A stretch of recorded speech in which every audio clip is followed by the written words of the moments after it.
Today I'm joined by Kobe. Let's start off with a very simple question. How are you doing? I'm good, mate. You? Yeah, not bad. So everything in your career seems very interesting to me, that the way you've gone out to Italy, come back, and the way that you started over in Birmingham. So let's start off with a bit of who you are now. I want to start off with who you are now. So tell us a bit about yourself. Yeah, so I'm currently, part-time semi-professional footballer. In a situation I've not been in before. I'm currently without a club. But yeah, on the side of that, I work in schools and I'm delivering, PE sessions and stuff like that. So I'm keeping busy, keeping fit. But yeah, currently without a club. Was previously at Alvechurch this season, scored 3 goals. But yeah, since I've left the full-time game, I've had a bit of a difficult time. But the main thing is to stay positive because I know my time's coming. So yeah.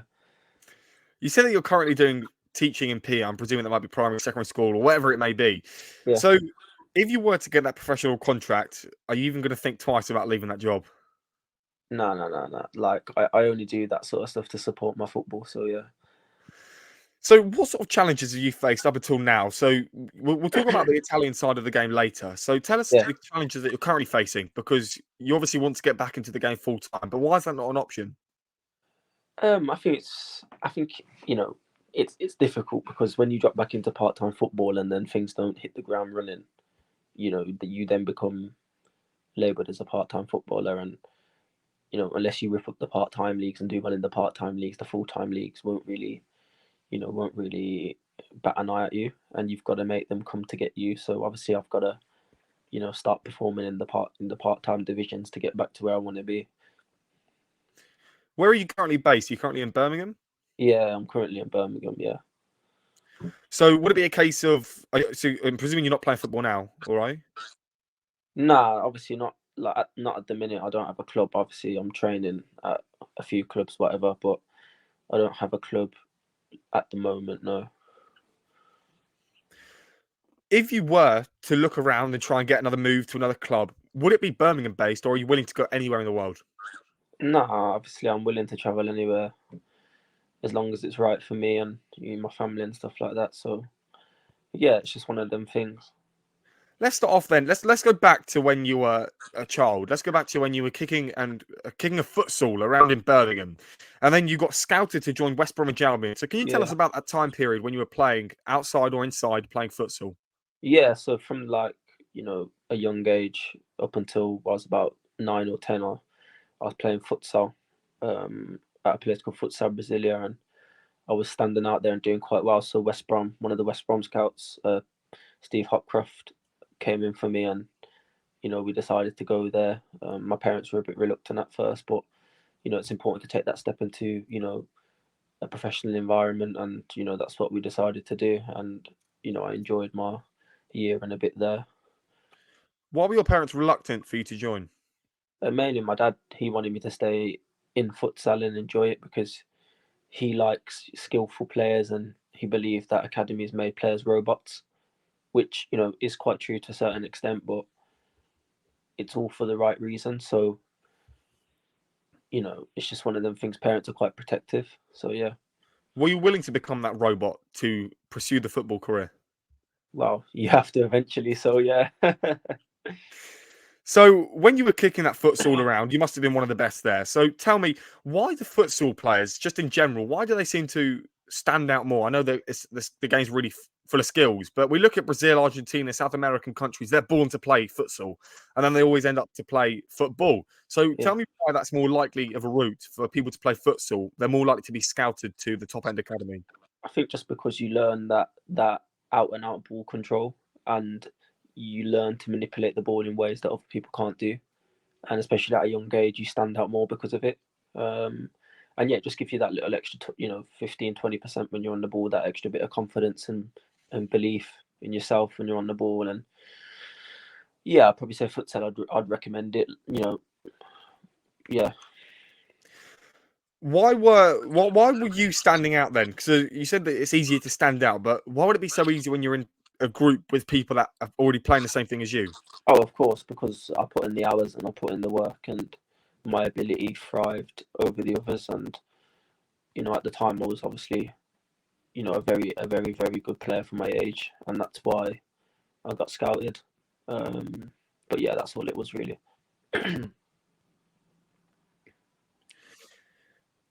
So you said that you were at West Bromwich Albion for, was it a year and a half?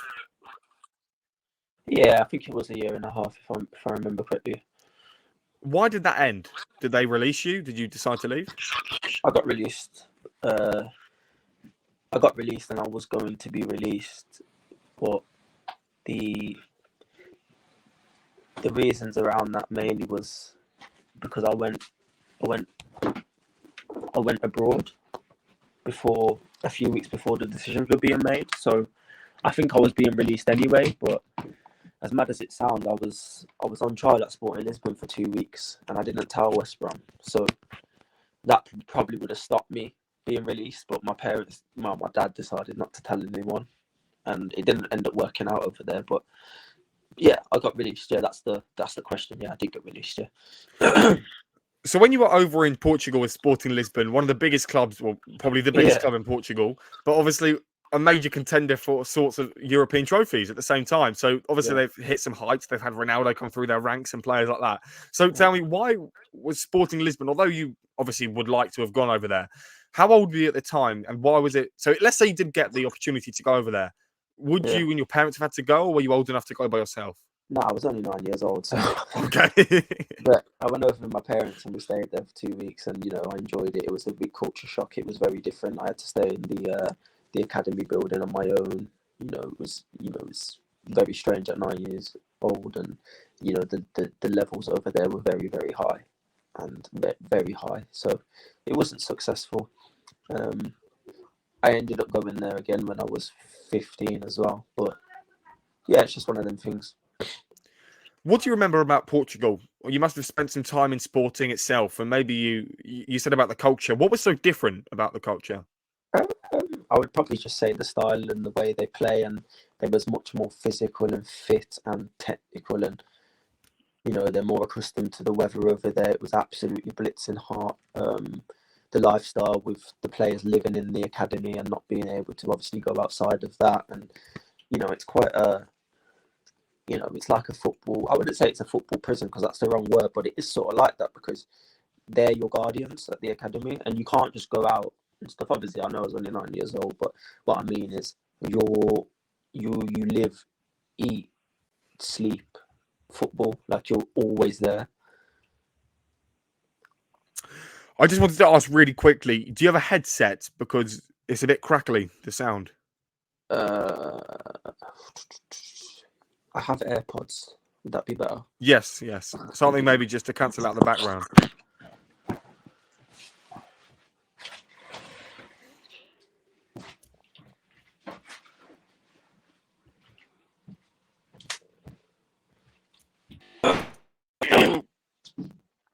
Can you hear me? Is that better? Yeah, I can hear you. Pardon? Yeah, I've got the AirPods in now. Is that all right? It's still crackling. I don't know what it may be. Oh, that's strange. I'm not sure. Oh, it doesn't matter. Right, let's continue. So when you went back to Sporting when you were 15 years old, how did that come about, considering that they didn't get you the move that you were asking for a few years earlier? So why was it 6 years later the chance to go back? Well, when I left West Brom, I stopped playing for a year, and then I got back into futsal, and I was thriving again. I was playing 11-a-side then as well, or 9-a-side, whatever it was. With I was at Kidderminster Harriers, and I was thriving there in the Saturday League. And I had interest from clubs. Birmingham City went on a trial there, wasn't successful. Then Fulham came in for me. Sporting came back in. Cagliari came in. So we went to Sporting for. We didn't end up going to Fulham. We went to Sporting for a week or 2 weeks, and I mean, Kidderminster Harriers to Sporting Lisbon. I mean, obviously it was always going to be an uphill battle. But I enjoyed it. But I didn't get in. It wasn't successful. Then I went to Cagliari back off the back end of Sporting after 2 weeks at Sporting, and I absolutely smashed it. And then that's when I got signed to go over to Italy, and that's where I stayed for the next 2 years. So when you were over in Italy, it must have been again a bit of a culture shock. But I think when you're in Italy, it seems similar to Portugal. So I don't really understand. I know you were only 9 going into Portugal, but there must have, like I say, there must have still been a bit of a shock. Food, whatever it may be, you may be away from your family for a longer period of time. But why Yeah. was Italy such a nice place for you to stay for 2 years? Because I've looked at your career and you haven't been at clubs for longer than 5 years, should we say? You haven't been at clubs for ages, which obviously I wouldn't expect a lot of people to do. So why was Italy? Why were you only there for 2 years? Um, well, I joined when I was 15, and there you have your under 15s, and then you have under 17s. So you do a year in the under 15s, a year in the under 17s, and then after that, obviously, they decide who they want to bring into the under 19s and all that sort of stuff. So I didn't get brought into the under 19s, so I had the choice to obviously go into a sort of semi-professional circuit in Italy or return home and chase the dream once again and fight on again. And I was only 17 when I left, so I thought I'm going to give myself a chance in England now because I've got something decent on my CV. So I just thought, in Italy, the chances are lower of going professional in Italy. So I just thought I'll come back here and try it. Why? Why would that be the case then? How is it harder to become professional in Italy? Because we see how many people want to become professional in England. So is it just Yeah, the lack of opportunities over there? yeah, the lack of opportunities. There's less teams who are professional. There's not as much money over there and financial backing. Um, literally has the lowest rate of players to play in the top flight. So just looking at percentages and data and just having the proper think about it, and also lifestyle and family, it was just the right decision to come back here. You have got a dual nationality. I will talk about representing the Malaysian national team later on. But why Yeah, would I know it may seem a bit of a stretch, but why would it not be an idea to go maybe play a few years in Malaysia if you weren't getting the opportunities over in England?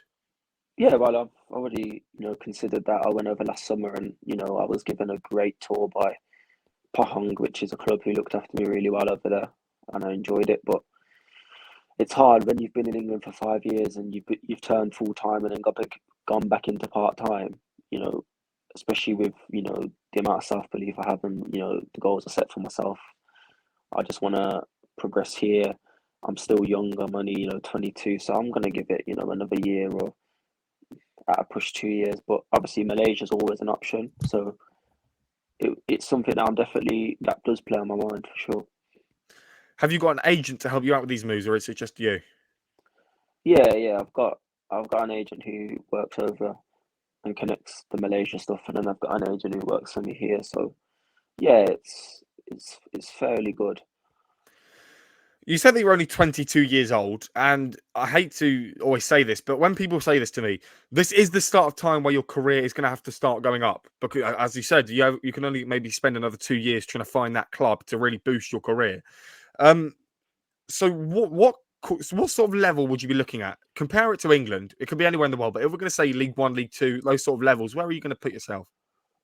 What now or Where what's would you like the to see yourself in 2 years?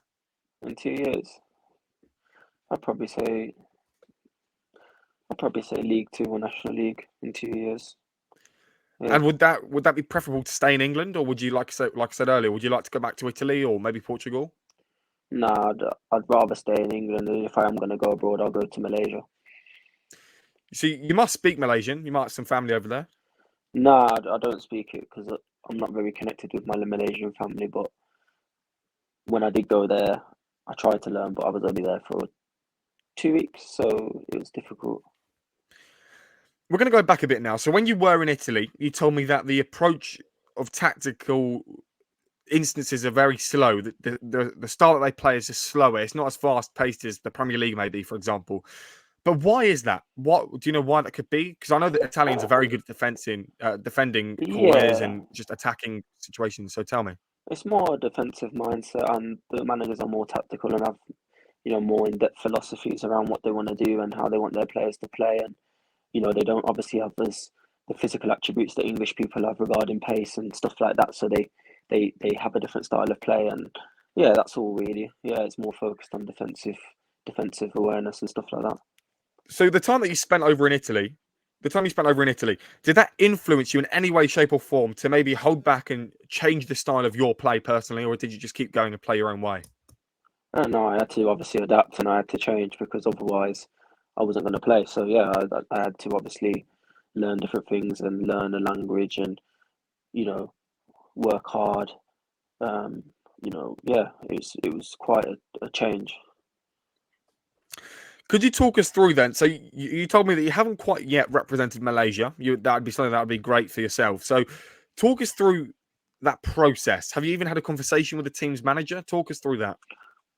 No, I haven't. But the managers over there are aware of me and have spoke about me on a few interviews and stuff like that. And the national team and the guys over there are in connection with my agent. So once the time is right and once they get things sorted, then hopefully I'll be able to represent the national team and stuff.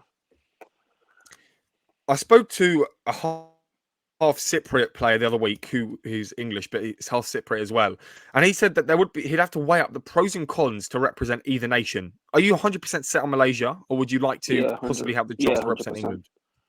But why? No, 100% because obviously the chance of representing England is obviously at the minute it's low.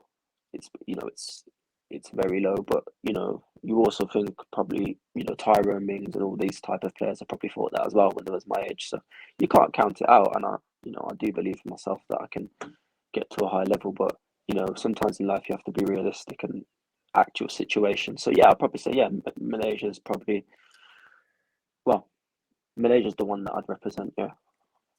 But you just said that I think you may still be a tad bit unsure. If there was the opportunity to represent England or the opportunity to represent Malaysia, and you could pick either, and you could be starting in any team, what team would you pick? No, I'd have to pick Malaysia though, just because of my family and my origins and the roots. Obviously, yeah, Malaysia. Obviously, I'm loved over there. I get treated like a superstar over there, so I'd have to opt for Malaysia to be completely honest. Have you ever watched a Malaysian football game? You must have done. I've played in one when I went over. I played in a friendly over there, but yeah, I've watched a few online and stuff like that. Yeah. And what's that style like over there? Is it slow? Is it fast? It's very different. It's very different. It's very erratic. There's not as much quality as obviously over here. Um, yeah, Asian footballing as a whole is very different.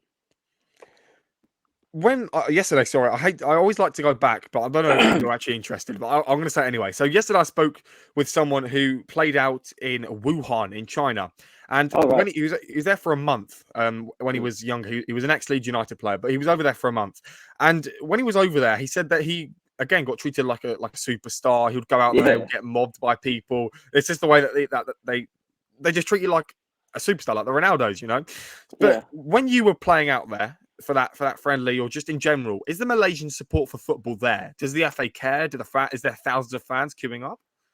yeah. Like football's massive over there.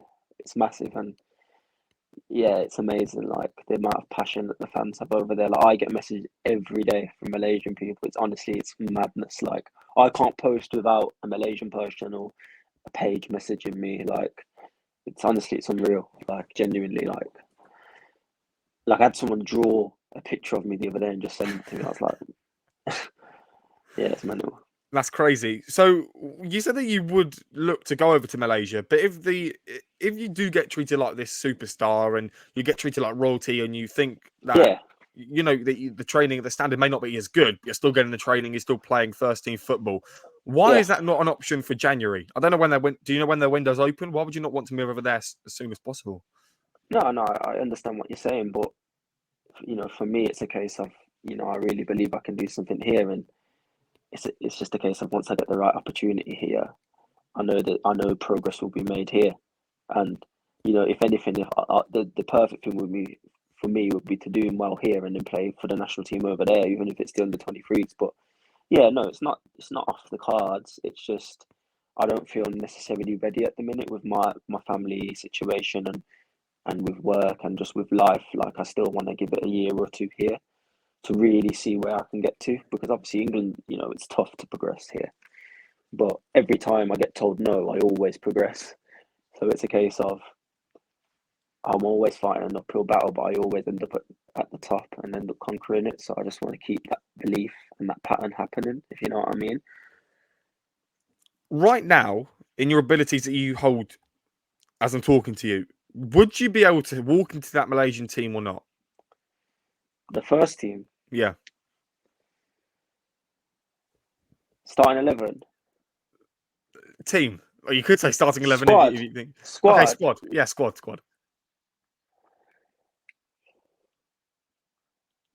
If I'm being entirely honest, probably not. Just because of my club situation, I'll be competing with people who are playing for like Johor, who are full-time footballers getting 40,000, 30, 20, 15, 10, 5,000 pounds a week to play football. Just in the situation I'm at the minute, it wouldn't sound realistic, and it would probably annoy a few people if I was to say that. Whereas if I was to go over there and train with them, I'd probably do well, and I'd probably be able to get into the squad. But just to say that my situation at the minute, being without a club and being a part-time footballer here, I'd probably say first team for now. I'd probably be able to fight for my shirt. Let's put it that way. Yeah, I'd be able to compete for a shirt, but I'm not going to go and say I'm going to start for them. I think that's wrong to just say that. Do you know what I mean? Because end of the day, you've got to respect that it is a national team. So you can't just go, yeah. Do you know what I mean? No, I completely understand what you mean. But you took your time in thinking that, so I think maybe deep inside you do understand that you do have the potential and you still have the ability Yeah, over there. 100%. Because like their best players now have all their best players in the Malaysian national team have never played over the level of Step 2 National League here. Wow. So they've never played Conference Prem, which is obviously my old teammate Idris, who you interviewed the other day. He plays Conference Prem. No one who's gone over to Malaysia from England has ever played Conference Prem. They've only played Conference South, and Conference South 10 years ago is not the Conference South it was now. Conference South now has people on ridiculous money. Back then it wasn't like that. So the levels have gone up so much in England. So and then players have gone over to Malaysia and been like numbered like the starters for the national team. So yeah, I could compete for a shirt in the national team. I'd probably say What's the Malaysian sort of standard of living for these players? How much are they earning a week? yeah. It depends what club. Obviously Johor, which is the Man City of Malaysia, that could be anything over £5,000 to obviously Fernando Forestieri is over there, who used to play for Sheffield Wednesday. So like, what type of wages he was on at Sheffield Wednesday, he'll be getting a good package over there. You can't get players like that over there for £5,000 a week. So I'd probably say there's some good money flying around, and like even in the mid-table teams, like you get looked after, especially as a foreign player or a foreign heritage player like myself. Like I couldn't really put a figure on it though, to be honest. I don't think it would be right either, but it varies per club as well, because you got to realise there's one club who win everything and have all the money, and then the rest are sort of filtered down. So it varies. Do you know what I mean? If I gave you the option, I'm not going to put a time limit. Just in your mentality now, if I gave you the option to stay in England, but you're not playing, maybe you're playing Conference Prem at a push, right? So you're in a Barnet, for example, and you're not getting seen by the Malaysian national team. This is going to sound harsh. So you're not getting seen by them. So that's one side, okay? Or you've got the other side where you're overplaying club football in Malaysia, not for Johor, for a lower, like mid-table team in the divisions, and you're representing Malaysia at That's so wrong. listen, You're wrong. in World Cup qualifiers, and the club that you're over in Malaysia is in the Asian Champions League. What one are you picking? Nah, obviously that's just a no-brainer, isn't it? It has to Yeah. be Malaysia. That's a no-brainer, but at the same time, it's also how well am I playing for the Conference Prem team? Because if I'm playing well, I'll get a good move, and then they'll have to look at me. So Oh, you there's thought two about ways of that looking. question. Yeah, there's two ways of looking at things, of course. But I think that Asia is always an amazing continent because you're not getting the European Amazing. football of the Champions League, but you've got the Asian Champions League. And you look at the map, and I've got a map up here, and you're looking at Al Nasser, you're looking at playing Ronaldo. Yeah. 2 years ago, you'd have Johor or these teams in China or wherever they may be, not even thinking about playing. They'll be playing against other people like themselves. But now they're playing against Ronaldo, they're playing against Benzema, they're playing against Kante. It's just crazy. So the investment in Saudi Arabia is there. But is the investment in places like China? I know we saw it a few years ago. Maybe it's come off a bit. But in places like Malaysia, is the investment going up or is it going down? It's going up, and I feel like a lot of people bat an eye at Asia and they disrespect Asia because of computer games like FIFA when they see low rated players, or like, it's obviously as mad as it sounds, and because of, it's just like here, when you tell people, like, these guys are in League Two, they must be terrible, but they don't realize how good they are.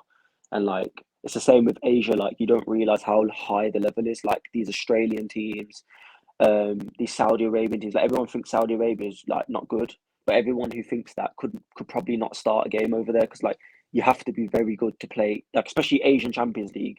You have to be a good player to play in that. Like people don't realize, but there's not enough respect for Asian football in Europe, I don't think.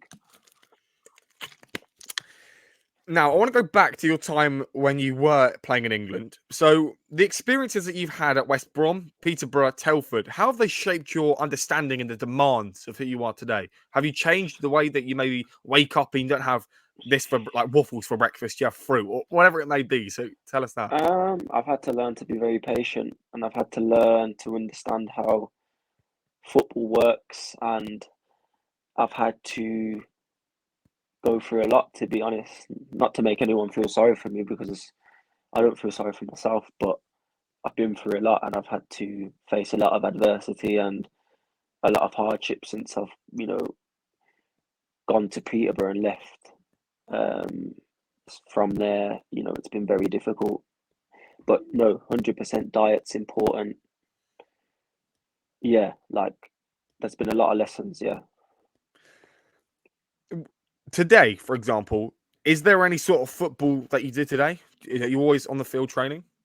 Yeah, so this morning at 9 a.m. I was on the field with one of my friends. I did some running, I did some technical work, because obviously I'm a free agent at the moment, so I'm staying ticking, obviously with friends, and I did that. And then obviously I worked in the day. I worked 11 till 4:30, and then I went to the gym after work. So obviously I'm still living like a professional footballer, in the sense that I'm training every day. Um, Obviously, yeah, I have to work now, but it's not a case of I just work and then go home and do nothing. I make sure I do my work before work, which is my football, and then I do my work after work, which is my gym. So I still get my sessions in.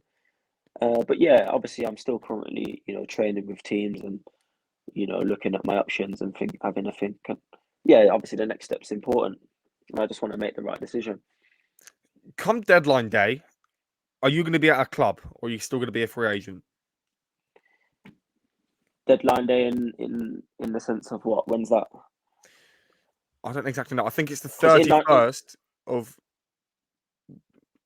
Sorry, it closed. Sorry, my bad. Sorry. So in yeah. January, for example, are you looking to become availability for clubs? Nah, I think because obviously in non-league here we don't have a window, so I'm available. I'm available today. Do you know what I mean? Yeah. But Yeah, is yeah, that yeah. realistic? But are clubs actively looking outside the transfer window dates? I know you said there isn't one, but if we're going to look at Premier League transfer deadline dates, Oh no, like obviously in non-league, there's no such thing. So in non-league, if you're a player on a non-contract, which is just a registration, you're free to sign for another club within 7 days. So I'm not. There's no such thing as a transfer window in non-league. Only in the football league. I know you said that you probably wouldn't want to do it, but if you were to go abroad, Yeah, right, they may have transfer windows. I'm not entirely sure about that. yeah. They do. Would you, if you had the option? I know I like to do a few options here. I like to understand it. So, if you had two teams, the exact same team of the exact same caliber in Italy, or you had the exact same team of the exact same caliber in England, what one are you going to pick? England, of course. But I never understand that because Why? you're still going to get paid your wages, but you're going to be in a Yeah, nice hot country. Here it's awfully raining all the time. That's the yeah, problem. but it's hard though because here I've obviously got my family and my, yeah, it's hard because yeah, life in Italy is not always the best. How would you describe yourself as a player? Because you are a midfielder, you've got to control games, and I tried playing midfield the other week, and I got absolutely exhausted. I couldn't do it. So Yeah, tell us, how are you keeping up with everything to be a midfielder? so you want me to describe what type of player I am? Yes. Yeah, so probably say I'm a creative midfielder. I like to get on the ball. I like to, get stuck in. I like to work hard. I've got, good vision. Um, yeah, good game understanding. I like to control the game. I like to keep possession. like to score goals, like to assist goals, like to get, like I like to contribute to goals. Yeah, just really. The team that you left then a few months Yeah. ago in September. Talk. How long were you there for? So I was at Alvechurch from July. So I joined them in pre-season. Right, and so how come that didn't become a full-time move or a move? In the sense of that I didn't stay there for the whole season. Yeah. I didn't stay there for the whole season down to financial reasons at the club. There was a situation where, okay, practically, obviously, non-league clubs aren't rich, are they? And our manager got sacked, who brought me to the club, and then the caretaker took over, and he changed the team, or he kept it the same, but I wasn't in the starting 11, so I was in the squad. So obviously, as you know, when you're in the squad, you still get paid your full money. And my situation was is they went unbeaten under the caretaker, and the new manager came in, and he said, "Well, I'm gonna have to keep the team the same. But if you're not starting, I won't be able to involve the squad, which means you won't get paid." So then I just thought, I just made the decision that I feel like I'm a bit better than that. So I just thought I'm going to look elsewhere. Not better than the club or anything like that, but just better than the situation that I'm getting left out because of those reasons. And I just thought it'd be a good idea and chance to maybe change environment. So yeah, I just thought, yeah, it's nothing personal to the club. I really enjoyed my time there, and there's a lot of good people there. So I don't want this to come across wrong, if you know what I mean. I just thought to myself, nah, I'm just not going to do that. And then yeah, that was it really. What are the key elements to representing Malaysia? I mean, we spoke about the style of football that they play over there, but Yeah. you also said that you're a hard worker, which is what any team would be looking to have. But maybe excluding that, what are the key boundaries that players that want to represent Malaysia? What do they all need to have? What do they have in common? Have to have passion. You have to have passion, and you have to understand how much that team means to the people who support it. And yeah, just those type of things. Like football's a massive thing over there. So if you're going to play for the badge, if you're going to play, you got to play for the badge. 100%. When you grew up in Birmingham, what's it like over in Birmingham? I don't think I think I have, but like, what's it like over in Birmingham in a football sense? It's good. There's a lot of hungry young footballers who are trying to, do the right things. I've grew up with quite a lot of, good people around me who all want the same thing. Um, so yeah, Birmingham's obviously shaped who I am today, and a lot of me and a lot of my football friends are all on the same journey. So yeah, like Birmingham's really good if you're a young footballer who's trying to progress in the game. 100%. Has Jude Bellingham affected that? I mean, I know obviously he would, but has he put any money into it? Has he invested into anything? Um, I'm not entirely sure, to be honest. I don't think so, but obviously people do see Jude, like the younger generation now, the generation that we're in now, and we look at Jude and think, well, that's someone we want to follow in the footsteps of. So yeah, like obviously he inspires us, yeah. And lastly, why do you think that you should represent Malaysia? Because I love Malaysia. I went over there. I got to see it. The fans love me. I've had a fairly good professional and semi-professional career to this date. I'm still on an upwards curve in my career. I'm still working hard. And yeah, I mean, and I'm Malaysian, so why not? Well, thank you very much for joining me. It's been an absolute pleasure. And of course, I wish you all the best in your career. Cheers, Jamie. It was absolutely brilliant. Thank you, mate. Talk to you soon, mate. Talk to you soon.